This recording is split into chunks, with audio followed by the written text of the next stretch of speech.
महाराष्ट्र लोकसेवा आयोगाने अन्न व औषध प्रशासन विभागातील औषध निरीक्षक गट ब भरती परीक्षेतील कथित पेपरफुटी प्रकरणाची गंभीर दखल घेतली आहे।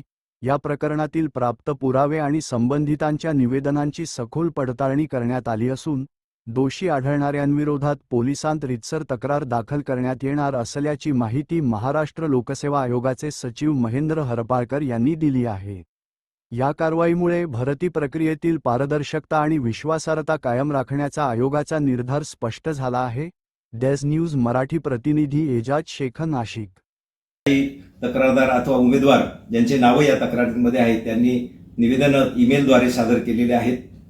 ते सगळे एकत्रित करून आम्ही या संदर्भात पोलिसांमध्ये रीतसर तक्रार दाखल करणार आहोत।